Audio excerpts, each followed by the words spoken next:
F1 drivers are on a whole different level compared to athletes in any other sport. They're almost like superhumans, capable of managing countless things while driving at over 300 kilometers per hour.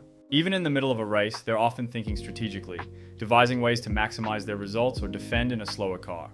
So today we're going to look at some of the moments in F1 where drivers got creative to stay ahead of their rivals. Starting with the 2023 Abu Dhabi Grand Prix, Ferrari was trailing Mercedes by 4 points in constructors' standings heading into the race. Leclerc ran comfortably in second for much of the race, while Perez was battling in the midfield and had received a 5-second time penalty for contact with Lando Norris. Late in the race, Leclerc slowed down strategically to allow Perez to pass. Tell me the gap between Checo and Russell. If there's less than 5 seconds, I'll give him the slipstream. Then I'll let him pass for the last sector. He's got 5 seconds anyway.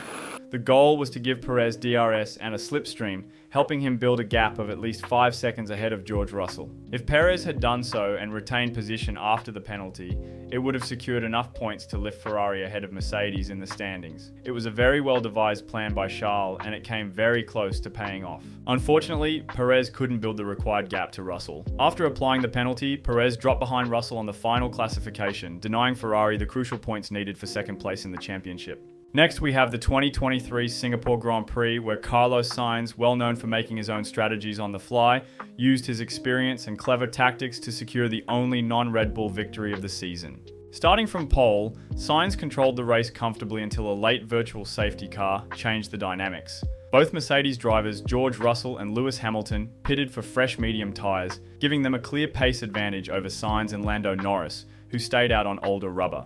Anticipating the threat, Sainz made a bold and counterintuitive move. He deliberately slowed down to keep Norris within DRS range. Lando 0.8 behind, 0.8 with DRS, Russell no DRS. Yeah, it's on purpose. This gave Norris the straight line speed to defend against the faster Mercedes cars closing in. Sainz later called the tactic cheeky and admitted it carried huge risk, since any mistake could have let Norris overtake or jeopardized his own lead. But the gamble paid off. With DRS, Norris successfully kept Russell and Hamilton at bay. Russell eventually crashed on the final lap while pushing for an overtake, eliminating the last danger.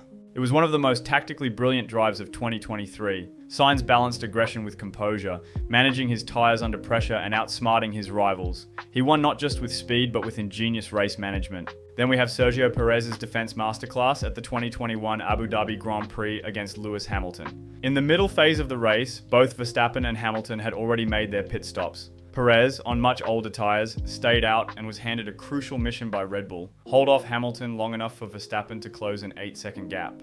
On lap 20, Hamilton used DRS to overtake Perez down to turn 6, but Perez immediately fought back with a cutback to retake the lead, forcing Hamilton to remain behind for another lap. Perez then slowed strategically in the final sector, using precise lines and clever braking to maximize drag and keep Hamilton stuck behind. The effect was dramatic. Verstappen's deficit shrank from around 8 seconds to just 2. Red Bull later calculated that Perez's defense cost Hamilton as much as 7 seconds over 2 laps. While Verstappen still couldn't match the Mercedes pace at that point, the delay brought him into the safety car pit window. This meant Lewis couldn't pit for fresh tyres under the safety car, while Max did, switching to new softs that ultimately gave him the chance to seize the championship on the very last lap. Max hailed Perez as a legend over the radio and later admitted, "Without Checo, I wouldn't be sitting here as world champion right now." Team boss Christian Horner echoed the praise, calling Perez a great teammate whose defense changed the course of the title fight. Perez himself acknowledged how delicate the situation was. He admitted Hamilton had the race under control and said intervening in a title battle wasn't something he'd normally want to do, but ultimately he put the team first. Then we have the 2024 Qatar Grand Prix, where Max Verstappen showed remarkable presence of mind while driving at over 300 kilometers per hour. Leading the race, Max noticed something unusual. Lando Norris seemed to stay flat out through a zone with double-waved yellow flags. Max immediately radioed his engineer, check if he lifted for the yellow. Check if he lifted for the yellow. There was a yellow in the middle of the straight. Yeah, there was. We'll have a look, make sure he lifted. Lando did not lift, Max. I hope you report that then. After reviewing the data, the officials concluded that Norris had indeed failed to slow under double-waved yellows. He was given a 10-second stop-and-go penalty along with 3 penalty points on his super license, a punishment that effectively ended his chances of fighting for victory. Norris accepted the ruling without complaint, admitting he simply missed the flags. Red Bull team principal Christian Horner later confirmed Max had been particularly insistent that the incident be reviewed, underlining how closely both driver and team monitored the situation. The decision dramatically reshaped the race. Norris dropped from 2nd to 10th after the penalty, though he managed to recover slightly by setting the fastest lap and earning a consolation point. Next, we have the 2016 Abu Dhabi Grand Prix, where Lewis Hamilton employed uncharacteristic tactics in a last-ditch attempt to snatch the championship from his teammate.